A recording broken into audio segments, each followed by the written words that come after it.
Yo, what is up, guys? This is the Brick Joe here, and we have some exciting news coming from Promo Bricks. If you guys remember, I guess it was about maybe a little over a month ago, we heard rumors about the direct-to-consumer set for 2022 for Lego Harry Potter. You know, people were thinking it's going to be Gringotts. Then we had information coming out that it was going to be a UCS-style Hogwarts Express. Well, now we have some more concrete details presented from Promo Bricks. It is going to be a Hogwarts Express with platform in 9 3/4 King's Cross Station. Definitely a few interesting tidbits to talk about here in the direction they're going with this set. I don't think it's exactly what people expected, and I think maybe a little bit wanted as well. I think it is a little bit peculiar, some of the decisions they made, but overall it seems from the information here it's going to be a decent set. I think in terms of value-wise too, I think it's going to be definitely there as well. But yeah, this set is going to contain 5,129 pieces, contain 20 minifigures, and release September 2022. It's going to cost $500. So I think the original leak was sort of like $470. It looks like $500 now. Not a huge difference there, not a big deal. Could have to do with all the price changes and things like that happening around that time as well. So that makes sense. So like I said, this set is going to be Hogwarts Express with the platform 9 3/4, sort of having both sides with the bridge going over the tracks. I think I think other people too were looking for hopefully a Hogsmeade station, given that we had the play style Hogwarts Express be of King's Cross Station, even though obviously it's much smaller. I think just hoping for something different. A little bit disappointed in that, but still not a big deal. And the main reason I think they went ahead and chose that design aspect is that they're going to include different moments from different movies. And this is where the 20 minifigures, at least for me and I think people who have been collecting a lot of these Harry Potter sets as they've been coming out, are going to have a lot of the figures. So you're going to get, the trio from Philosopher's Stone or Sorcerer's Stone, and then you're also going to get Prisoner of Azkaban, the trio. And I think you're also going to get Lupin in there as well. And then I think you also get the Trolley Witch, and then Dementor. And, like those figures we've seen so far. And then we also get some Half-Blood Prince minifigures as well. Particularly, we're going to be getting Draco Malfoy in sort of like his black suit that he's wearing on the train there when they go to Hogwarts. So, again, a lot of characters we've already seen.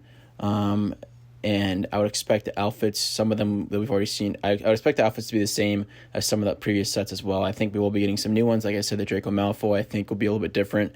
But I think this will be mostly figures that people that are getting this probably already have. But, kind of exclusive figures. They're not necessarily, like, labeled exclusive or rare, but figures where it's like, yeah, we're just never going to get those probably another set. I'm thinking of the UCS-style large Hogwarts castle. We get the 4 founders of the houses. And those are minifigures where it's like kind of random they threw them in, but it's a nice little add-on. I think similar to that here, we're going to be getting some figures from the epilogue, and from Deathly Hallows. So it's going to be nice to see new characters, but also see, Harry Potter with a beard stubble, adult Ginny. We're going to see their children as well, James Sirius, Albus Severus, and Lily Luna. And so those are exciting. Those 5 figures, I think, are going to be definitely a highlight of this set. Interesting enough, doesn't come with Ron or Hermione in there, or adult figures, in my opinion. If you're going to throw a 20 in there, you may as well include them. But, yeah, I guess we're not going to be getting them. Going a little bit more into detail about the train and what they decided to go with there. I mentioned this in my previous video, how they could be doing, instead of like a motorized full circuit, they could be going for more of a crocodile locomotive track, where you do have the track where like the train sits on, but it's a little bit built up with bricks or just a lot of like greebling and things like that, and have more of like a stationary display set. That definitely seems like what they're going to be going for with this, based on their description. Also, too, it's only going to come with 1 car, which is a little bit disappointing. I think most people were thinking like $500, 5,000 pieces. This thing is going to have 3. I was expecting that as well. It's not. That's a bit surprising, a little bit disappointing. One interesting, I'm not going to say that that's like a huge deal breaker, given that it says the track session is estimated between 90 and 100 centimeters long, and the train almost fits that kind of perfectly. And the play style Hogwarts Express that just had the one car in the back as well. That was about 46 centimeters, so it's going to be about twice as long. So I'm interested to see what they do with that, and I think we still could get a lot of detail both in the locomotive and in the car. And then each of the cars is going to have, sort of like split, it seems like, where you're going to be able to set up the scene from Sorcerer's Stone, Prisoner of Azkaban, and Half-Blood Prince. So some interesting display options there. I would have personally preferred more cars, Hogsmeade Station. I wasn't really holding my breath for a motorized locomotive, but I think at this price tag, I think a lot of people are maybe looking forward to that, or at least included as an option. Maybe if we even didn't get all the track pieces, it would be nice if something like that was built in.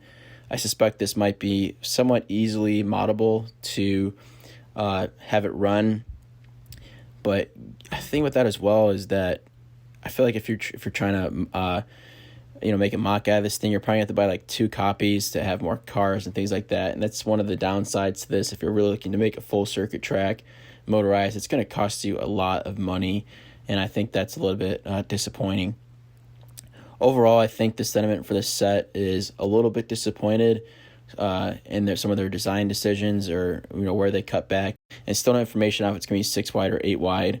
But just based on the piece count and, like I said, the having only one car, it seems a little confusing where some of those pieces are coming from. I'm looking forward to seeing official images. So guys, that sort of wraps up my thoughts on the Hogwarts Express.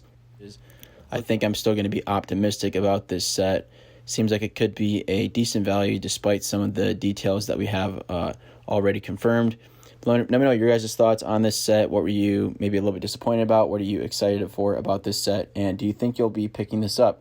Let me know in the comments below. If you guys are new here, don't forget to like, comment, and subscribe. Until next time, guys, this is the Brick Duo, signing off.